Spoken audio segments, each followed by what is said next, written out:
जाएगा।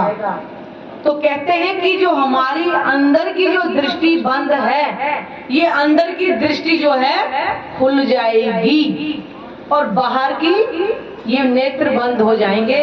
हमें वो तारतम ज्ञान जिसको बोलते हैं, एक ही पल में 14 के जीवों को ये मिल जाएगा। तब पहचान होगी परमात्मा की।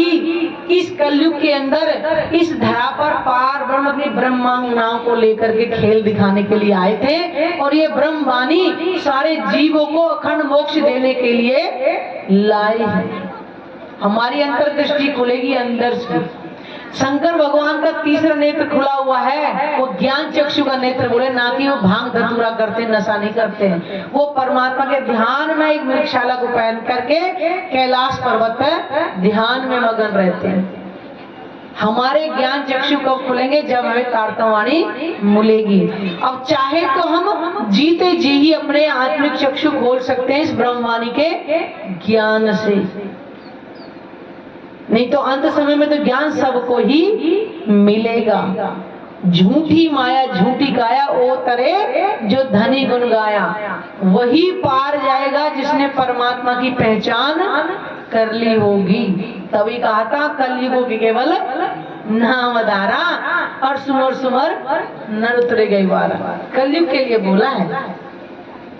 तो त्रेता में तो लिखे ही रामायण क्यों नहीं हुए पार, द्वापर में क्यों नहीं हुए पार, कलयुग में क्यों? क्योंकि ब्रह्मवाणी स्वयं पूर्ण परमात्मा लेकर के आएंगे और ये स्पेशल ब्रह्मांड परमात्मा ने अपने ही हुक्म से बनवाया है। आज इसमें इतनी चमक के पहले क्यों नहीं थी? परमात्मा ने हुक्म किया, जबराइल सजा दो जन्नत को और रूह शहर को आने वाली।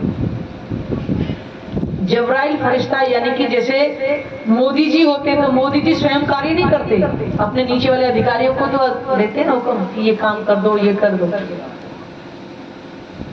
जबराइल फरिश्ता, उसको हुक्म किया कि संसार को जन्नत की तरह, मतलब एक दिवाली की तरह सजा दो, जैसे दुल्हन को सजाते हैं ऐसे संसार को सजा दो। इस गांव में जहां हम बैठे हैं धर्मपुरा में, इस गांव में आज से 20 साल पहले कैसे मकान हुआ करते थे? कौन से मकान होते थे? कच्चे मकान हुआ करते, घास फूस के हुआ करते थे।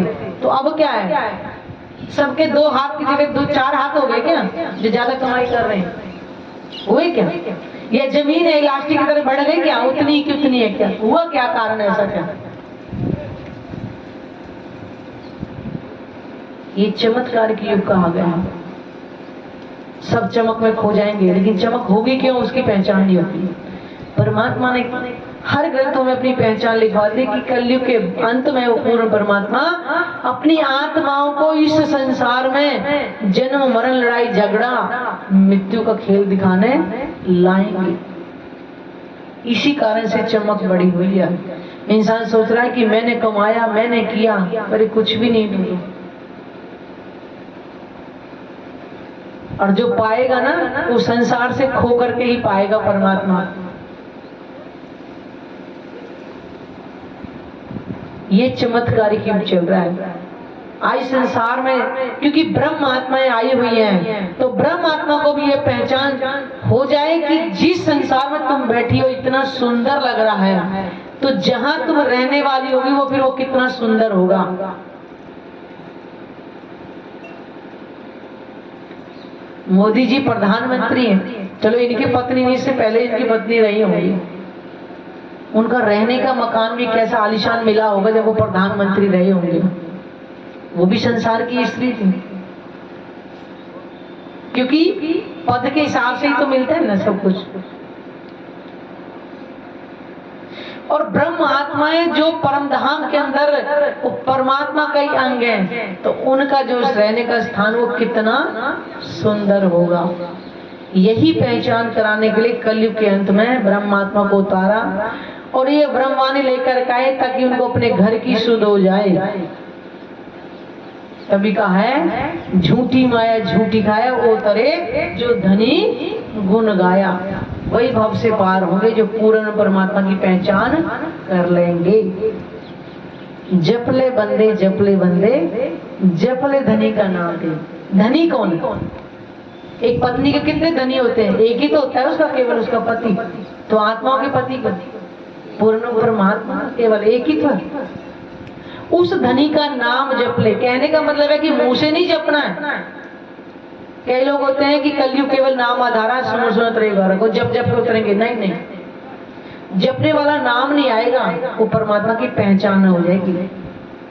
तो कबीर जी क्या है, अब नाम तो हम माला से जप रहे, दिमाग हमारा कहीं और घूम रहा है। तो क्या कहा है, कर में तो माला फिरे और जीव फिरे मुख माई, और मनवा तो चहुदिस फिरे, यही तो सुमरन नहीं। इस सुमरन से कोई लाभ नहीं है। इसलिए कहा है कि पिंड और ब्रह्मांड से परे होकर के ही उस परमात्मा को याद किया जाता है। और पिंड ब्रह्मांड से हम कैसे पार होंगे?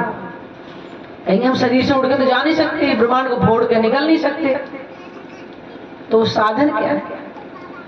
इस वाणी के अंदर परमात्मा के स्वरूप की पहचान लिखी हुई। उनका स्वरूप कितना सुंदर है, वो कौन सा सिंहासन है जिस पे विराजमान है, वो जगह कौन सी है, मूल मिलावा जिस सिंहासन विराजमान है, वो नूर की चौकी में चरण कमल विराजमान, उनके चरणों में क्या क्या आभूषण है, क्या क्या वस्त्र धारण कर रखे हैं।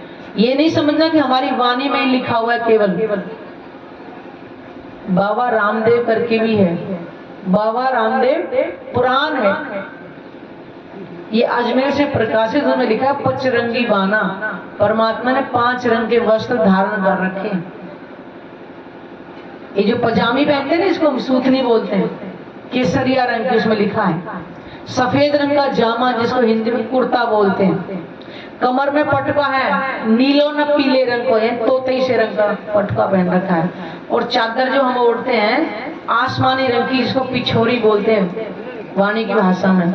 और सेंदूरे रंग की पाग यानी कि पगड़ी जो सर पे बांधी हुई है। और सिख पंथ के अंदर भी लिखा हुआ है पचरंगी बाना का।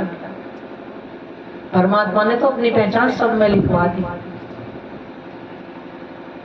तो जब उस रूप को अपने धाम हृदय में बसाएंगे एकांत में बैठ करके, अब हम कहें कि यहाँ ध्यान कर लें, ढोलक बज रहा हो तो ध्यान नहीं होगा, एकांत में होता है भजन। ध्यान के एकांत में कुछ होता है। तो एकांत में बैठ कर इसको परमात्मा के स्वरूप को अपने हृदय में बसाएंगे, बार बार उस सुरता को धारण करेंगे। कैसे चरण कमल है, क्या उनकी कोमलता, जब बार बार याद करेंगे वो छवि हमारे अंदर बस जाएगी। उसको हम कहते हैं ध्यान। जपले बंदे धनी का नाम रे, मुंह से नहीं लगेंगे, यानी कि बार बार उस सुरता को हम अपने धाम हृदय में बसाएंगे, बार बार बसाएंगे। तब हम धनी से मिलन होगा हमारा। माया का अंधकार निराला, बाहर उजला भीतर काला। माया का अंधकार मतलब अज्ञानता, जिसमें ज्ञान ही नहीं है कि मैं आत्मा हूं और मेरी आत्मा का प्रीतम कौन है। ये अंधकार ये नहीं है दिन रात, रात को भी अंधकार हो जाएगा। हम दिन में भी नहीं पहचान पा रहे कहां दिख रहा है परमात्मा। आंखों से दिख रहा है कहीं नहीं ना, तो ज्ञान से तो पता चलेगी। यानी कि माया के अंदर चारों तरफ अज्ञानता ही अज्ञानता है। बाहर उजला भीतर काला। बाहर से तो हम आडंबर कर देते, लेकिन हमारे अंदर ही काम क्रोध वो लोग ईर्ष्या द्वेष भरा पड़ा होता है। उसको कैसे निकालें? जो हमारे पास विवेक दृष्टि खुलेगी। वो कैसे खुलेगी? क्योंकि जीव के अंदर काम क्रोध मोह लोभ अहंकार भरा होता है, उस पर ज्ञान दृष्टि नहीं है, कैसे निकलेगी? लेकिन आत्मा के अंदर तो है ना। तो परमात्मा ने क्या बताया? रहवे निर्गुण होय के आहार, आत्मा के लक्षण बताए। रहवे निर्गुण होय के आहार भी निर्गुण, और साफ दिल सुहागने कबू न दुखावे खिन। जब उसे वाणी से पहचान हो जाएगी कि मैं आत्मा हूं, उसका आज दुनिया कहाँ मरी पड़ी है? खाने पीने में, गंदगी खाने में।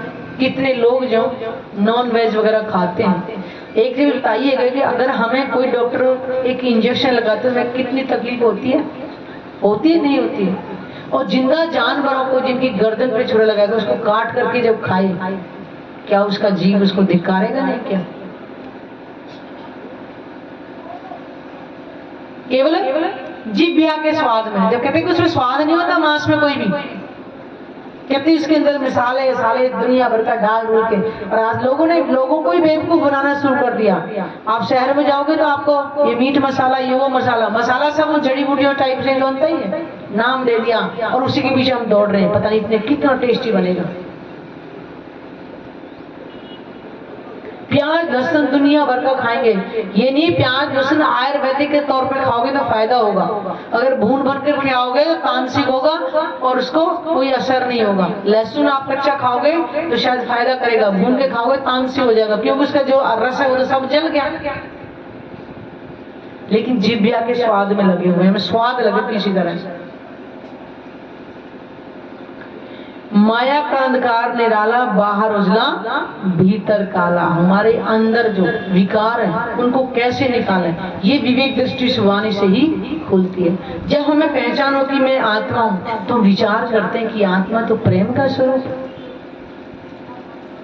जब परमात्मा आनंद का स्वरूप है, प्रेम का स्वरूप है, तो आत्मा भी आनंद और प्रेम का ही स्वरूप हो। तो हमारे अंदर एक जिज्ञासा होती, इसको तू पहचान रे बंदे, इसको तू पहचान रे। कबीर जी बता रहे कि इस बात को तू पहचान कि तेरी दौड़ किधर की साइड में लगी हुई है। तू पहचान कि तू ये शरीर है, कि ये जीव है, तू आत्मा है, तू इसमें से है क्या। पहचान अपने आप को। कौन कहता है कि मैं जीव हूं? हर कोई कह रहा है कि मैं आत्मा। हर कोई यही कहता है, कौन? मैं आत्मा हूं, मेरी आत्मा रो रही है। पहले बताओ कि आत्मा कभी दुखी नहीं होती। दुखी कौन होता है? जीव होता है, क्योंकि वही कर्म करता है, वही फल भोगता है। ना आत्मा कर्म करती है, ना फल भोगती भी है। गीता में साफ लिखा है कि आत्मा कर्म बंधन से मुक्त है। जब परमात्मा मुक्त है तो उसका अंग आत्मा भी मुक्ति होगी। समझना कोई ज्यादा बड़ी बात नहीं है। अगर हम आत्मा हैं तो हमारे अंदर भी वो परमात्मा के गुण होने चाहिए।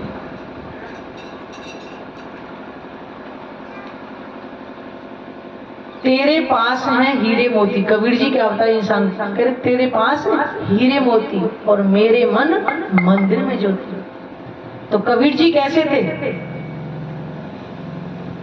कबीर जी कहते इतना धन कमाते थे, प्रभु धन इतना दीजिए जामे कुटुंब समाए, और मैं भी भूखा ना रहूं, मेरा साधु भूखा न जाए। उन्हें धन दौलत के अलमारियां नहीं भरी थी।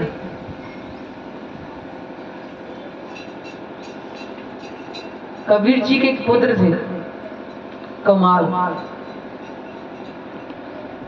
उनका एक दोस्त था राजा का बेटा, क्योंकि स्कूल के अंदर दोस्ती किसी के साथ भी हो सकती है। और उन्होंने कहा कि मैं तुम्हारे एक दिन घर चलता हूं। तो आके देखा तो घर के अंदर तो बहुत गरीबी वाला हिसाब किताब था। और राजा के बेटे ने कहा कि तुम्हें मेरे साथ घूमने के चलना है। उनके राजशाही वस्त्र बनवा दिए गए, घोड़े उड़ सवार कर दिया। उनके घर काफी हीरे जवाहरात राजा के बेटे ने भिजवा दिए। अब कबीर जी की बेटी बड़े खुश हो गई कि राजा की दोस्ती, आज मुझे पोशाक कितनी कि संसार को चाहिए क्या, यहीं का ये धन दौलत चाहिए, उन्हें क्या लेना परमात्मा से। अच्छे वस्त्र मिल गए, राजा के लड़के के साथ संगति मिल गई। वो घूम फिर के आए और घर के अंदर भी माल खजाना देख के माँ बेटे बहुत खुश हो गए कि आज हमारे जो भाग्य जितने गरीबी वाले सब समाप्त हो गए। शाम को आते हैं कबीर जी और देखते हैं जैसे कबीर जी ने कदम रखा वो पीछे हटा लिए। जहां माया वहां कबीर नहीं, जहां कबीर है वहां माया नहीं। माँ बेटा ने बहुत समझाया कि हमने उनको राजा के बेटे को बोला थोड़ी था कि हमें तुम धन दो, तो हमें भिजवा दिया ऐसे ही, हमने मांगा नहीं। उनके नहीं, जब तक ये धन रहेगा मैं घर में प्रवेश नहीं करूंगा। जब कबीर जी नहीं माने तो माँ बेटे ने फिर सोचा कि भैया जैसो एक दिन का काम तो है नहीं। उन्हें धन सबको बंटवा दिया अड़ोस पड़ोस में। अब सब लोगों को ये तो पता नहीं है कि कहानी क्या थी, कहाँ से धन आया, कौन बांट रहा है, कैसे बांट रहा है। लोगों ने सोचे कबीर जी ढोंग करते, घर में इतना माल पड़ा है और दूसरों को कहते कि मैं धन से बहुत दूर हूँ, माया से दूर हूँ। देखो ना, और बेटा कितना अच्छा है, सारा माल लुटा दिया उसने। तभी तो कहा कोड़ी ते हीरा बया, हीरा ते भया लाल, आधा भक्त कबीर है, पूरा भक्त कमाल। यानी कबीर जी को आधा भक्त कह दिया और कमाल को पूरा भक्त कह दिया। बताइए, यह है संसार। क्योंकि इन चमड़ी से देखते हैं, अंतर्दृष्टि तो किसी के पास है ही नहीं जो देख ले। तो वही कबीर जी देखे, तेरे पास हीरे मोती, मेरे मन मंदिर में ज्योति। उस परमात्मा के ज्ञान की ज्योति मेरे अंदर, तेरे पास तो हीरे मोती इसी में लगे रहेंगे और एक दिन राम नाम सत्य करके चले जाएंगे, फिर अगला जन्म मिल जाएगा। लेकिन कबीर जी क्या कह रहे, मैं ब्याही एक अविनाशी। जब अविनाशी से रिश्ता जोड़ लेंगे दूसरा जन्म होगा ही नहीं। तो आज हम भी तो उसी रास्ते पे चल सकते हैं, हम भी तो अविनाशी से अपना रिश्ता जोड़ सकते हैं। हम ब्रह्मात्मा हैं तो अपने आप को पहचाने, क्यों मेरा ब्रह्म कहाँ है, कैसा है। दिल में वो तड़प उठेगी, यही कहते जहां चाहा वहीं राह बन जाती है। आपने कभी खेतों के अंदर देखा होगा ना, एक व्यक्ति निकल जाए, उसी के पैर पर पैर रखे हुए सारे निकलेंगे और रास्ता पूरा ही बन जाता है। ऐसा ही अगर हम चाहे यही बैठे परमात्मा को प्राप्त करें तो कर सकते हैं, अगर हमारे दिल में चाहत हो तो। कौन हुआ धनवान रे बंदे, कौन हुआ धनवान रे। कबीर जी बताओ धनवान कौन हुआ, क्योंकि उन्होंने अखंड धन को कमा लिया और बाकी जो कमा रहे हो यही छूट जाने वाला है। तो कौन सा धन कमाए, जो साथ जाए या यहाँ छूट जाए। बताइए साथियों, कौन सा कमाना है। आत्मा का धन, आत्मा का धन परमात्मा। आत्म को परात्म में मिलाना है, वहीं पर सुख चैन है। इस संसार में न सुख है न चैन है, ईर्ष्या द्वेष के अलावा कुछ भी नहीं है। तो हम उस भक्ति को करें। बड़े भाग मनुष्य तन पावा, इस कलयुग में मनुष्य तन पाना वृथा करने के मोरे पामे पदार्थ चार, और उत्तम मान को खंड बरतना सृष्टि कुली सिरदार। साथियों, कलयुग में चारों चीजों का एक साथ मिलना बहुत ही मुश्किल है और वो हमें बड़ी आसानी से मिला हुआ है। उत्तम मान को मनुष्य तन, सब योनियों में उत्तम मनुष्य तन माना गया है, क्योंकि विवेक दृष्टि होती है सबसे बड़ी। खा पी तो जानवर भी रहे, सब कुछ कर रहे हैं, बच्चे भी पैदा कर रहे हैं, पालन पोषण कर रहे हैं, लेकिन विवेक दृष्टि नहीं है वो हमारे पास में। उत्तम मान को खंड भरतनो, भरत खंड भूमि, क्योंकि सबसे पवित्र मानी गई है। जितने भी देवी देवता, जितने भी तीर्थन अवतार पैगंबर, सब कहाँ आए, भरत भूमि पर। देव भूमि, देवताओं की भूमि कहा गया इसको। राम अवतार इसी पे, कृष्ण अवतार इसी पे, और निष्कलंक बुद्ध कल की अवतार भी इसी धरती पे आए हुए। खंड सृष्टि कुली कल युग में, और सिरदार जो सबसे प्रमुख होता है उसी को सरदार बोलते हैं, सेनापति नहीं बोलते कि सेना का सबसे एक मुख्य सेनापति एक ही तो होता है। ऐसे ही वो सरदार पूर्ण ब्रह्म परमात्मा स्वयं इस धरती पर वांग में स्वरूप लेकर के आए हैं। तो साथियों, हमारे पास मनुष्य तन भी है, भरतखंड भूमि भी इस समय है, हमारे पास इस समय कलयुग भी है, और ये वाणी के रूप में हमारे पास ब्रह्म ज्ञान भी है।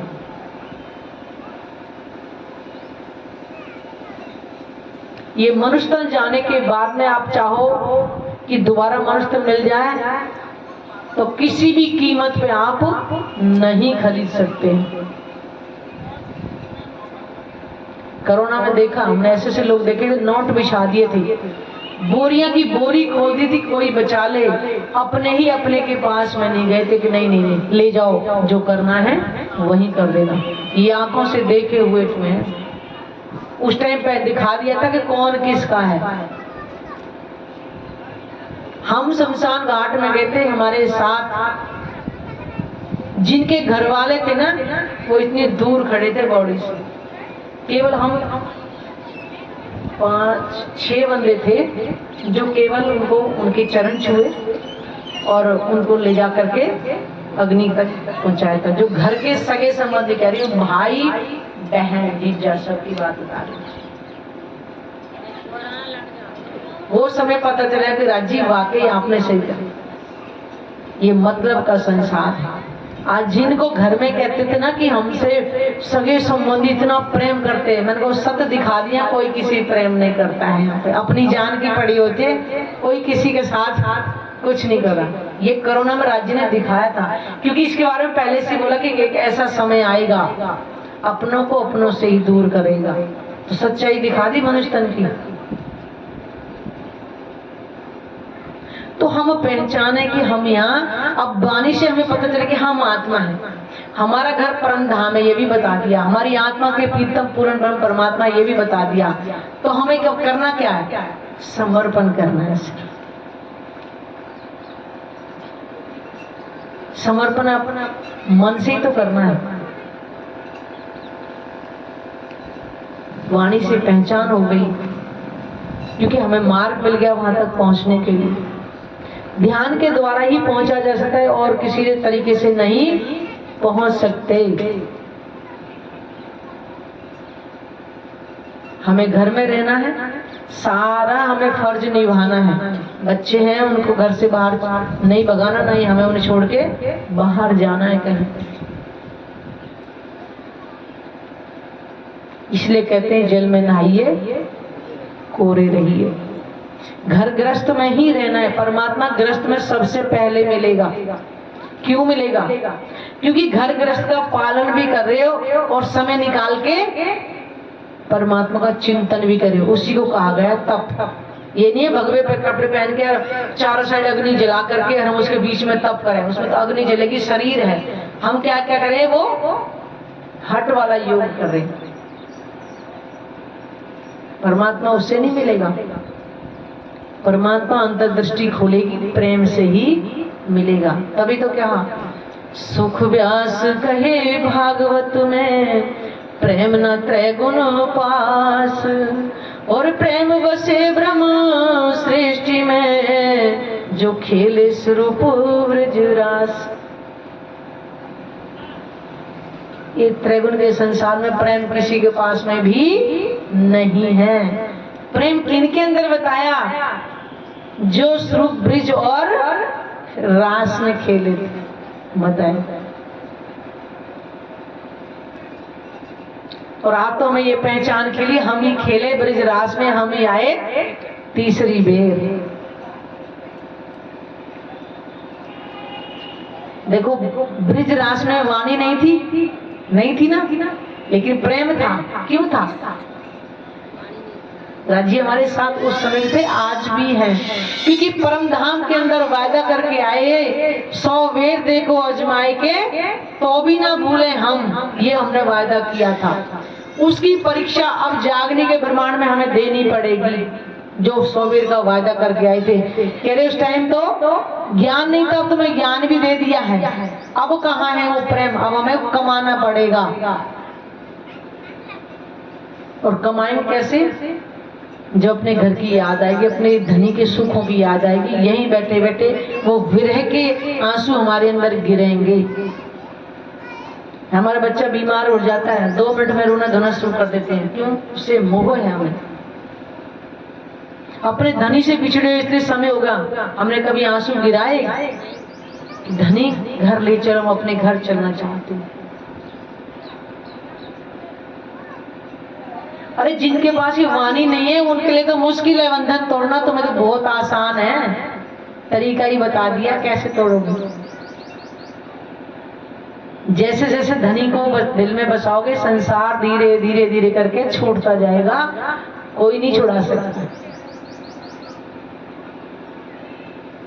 भजन बिना सब नरक है, पछ पछ मरिए माँ है। हमें भजन, हमने कहा ना कि हमें भजन वो माला पर लेके नहीं करना है, हमारा भजन है एकांत में बैठ करके अपने धनी के साथ उन लीलाओं में मगन होना है, 25 पक्षों में मगन होना है जो हम परम धाम के अंदर किया करते थे। वहां तो हमें रोटी तो बनानी नहीं पड़ती परम धाम के अंदर। हक को काम कुछ और नहीं, देवे रूहों लाड़ लज्जत, वहां खेती बाड़ी तो कुछ है ही नहीं। राज्य भी हमें हमेशा प्रेम ही दिया करते थे और पूछते थे कि सखियो आज कौन से पक्ष में चलना है। वो प्रेम को याद करो, कभी एकांत में बैठ करके। वाणी के अंदर इतनी इतनी रहस्यमयी चौपाई छुपी हुई है। दुख न देऊं फूल बांकड़ी, देखूं शीतल नयन, और सुख उपजाऊं सब बुलाऊं मीठे बैन। एक पंखड़ी, ये जो फूल दिखाई दे रहा है ना, एक पंखड़ी की, अरे इसकी मार ने इतना में दुख तुम्हें देना नहीं जाता। और नहीं राजी दुख देते हैं। दुख हमें कब होता है? जब हम शरीर भाव से सगे संबंधियों में इतने घुल मिल जाते हैं, जब वहां से सुए चुभते ना, तब हमें दुख महसूस होता है। राजी दुख नहीं देते। वो मोह का बंधन हमने इतना जकड़ लिया, जब छूटता है तो तकलीफ होती है, फिर अंदर पश्चाताप, अरे मैंने तो इसके लिए इतना किया, इसने तो मेरे साथ ऐसा किया। वो पश्चाताप तुम्हें रुलाता है, परमात्मा तो नहीं दुख देता कभी भी। सुख उपजाऊं सब बुलाऊं मीठे में, वो तो मीठे हैं तो मीठा ही बोलेंगे। और यहाँ कैसे बाण लगते? तीखे तिरछे बाण लगाते हैं सब। कभी सोचो याद करके कि राज्यों कितना हमें प्रेम करते हैं। और यहाँ तो पंखड़ी क्या है, यहाँ तो सब पत्थर ही मारते हैं, चाहे वो शब्द के पत्थर मारो चाहे वास्तव के पत्थर मारो।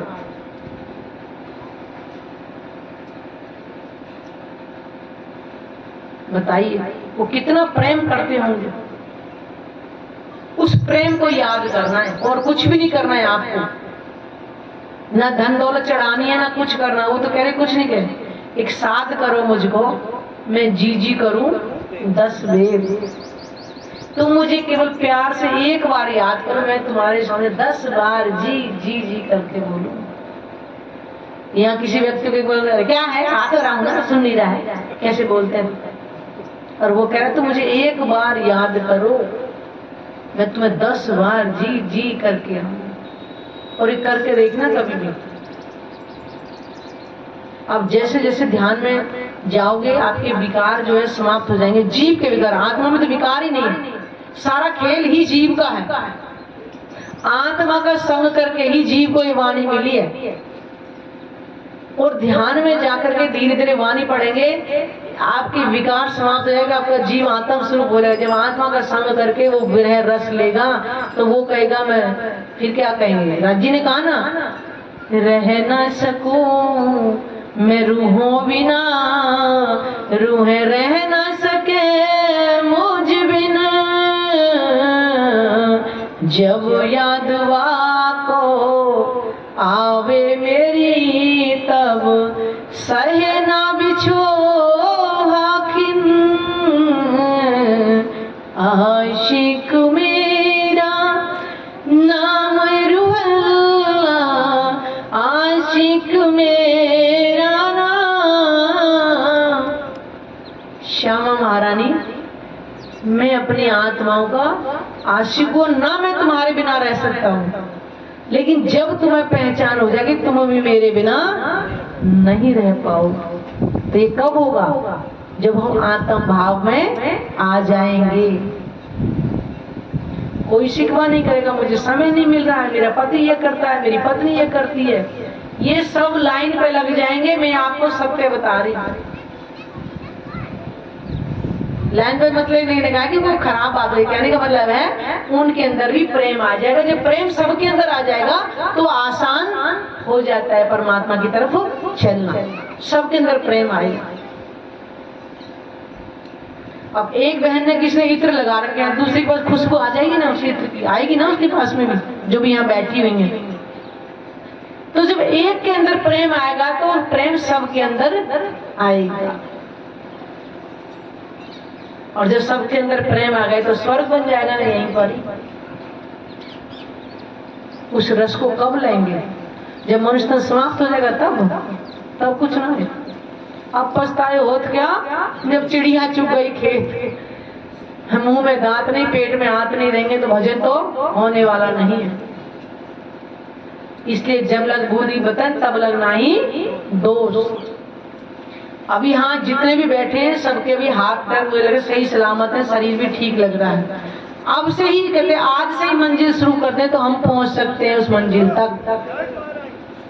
और नहीं तो एक घड़ी, दो घड़ी, एक दिन, 2 दिन, 4 दिन, साल, 6 महीना करते करते ये तो घट ही नहीं आई है। तो अगर हम दृढ़ विश्वास आज से करें, नहीं हमें आज से ही चलना है, तो हम मंजिल तक पहुंच जाएंगे।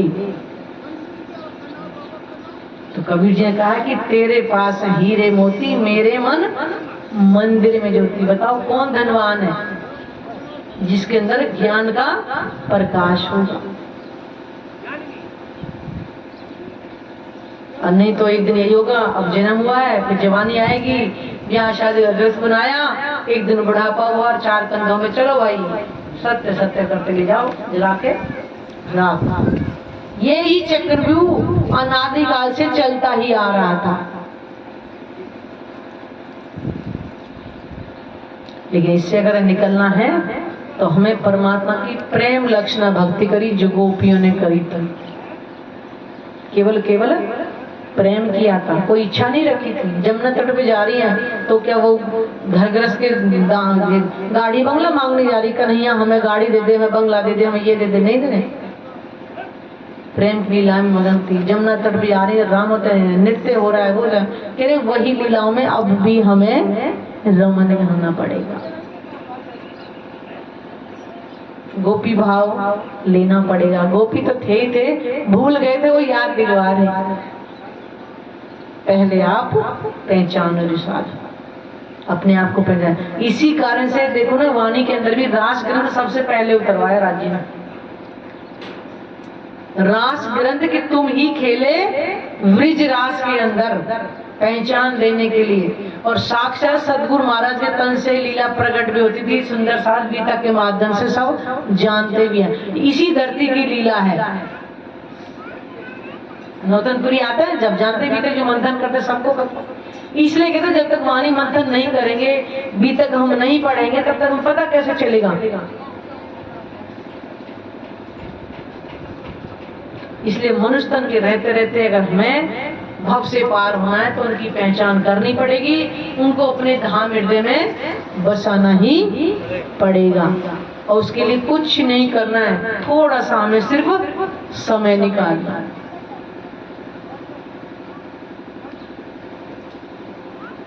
जैसे जैसे हम ध्यान में जाते जाएंगे, हमारी माया का पर्दा धीरे धीरे धीरे हटता जाएगा। प्रैक्टिकल करके देखो, कहीं सुनी बात मत करना। और एक बात और है कि धैर्य रखना। परमात्मा को पाना आसान भी है और बहुत मुश्किल भी है। आप ये नहीं सोच 4 दिन ध्यान बैठ गए, हलवा घोट कर अरे दिखाई नहीं दे रहा फिर छोड़ दो, नहीं नहीं। आपका काम है ध्यान में बैठना, वाणी मंथन करना। जब उसको पता लगेगा कि हाँ भाई 30 दिन यहाँ के जाए तो नौकरी करते, 30 दिन करते नहीं करते नौकरी, उसके बाद मालिक तनख्वाह देता ही नहीं देता है। हम 4 दिन ध्यान में बैठे रहे, ध्यान ना तो नजर ही नहीं आ रही आपको कि परमात्मा को हलवा नहीं है, गोट लिया खा लिया फटाफट से, ध्यान नहीं रहा। जीव के पता नहीं कितने युगों युगों के संस्कार हमारे जीव के अंदर बसे हुए हैं। जब हमारे समाप्त होते चले जाएंगे उसका अनुभव अवश्य ही होगा। वो परमात्मा है, परम, देखो परम, परम आनंद, परमानंद, सचिदानंद, उनके कितने नाम बताए। इसलिए मनुष्य तन रहते रहते अगर हमें भव से पार होना है तो उनकी पहचान करनी होगी, और कोई रास्ता नहीं। बोलो श्री प्राणनाथ प्यारे की जय, सतगुरु महाराज की।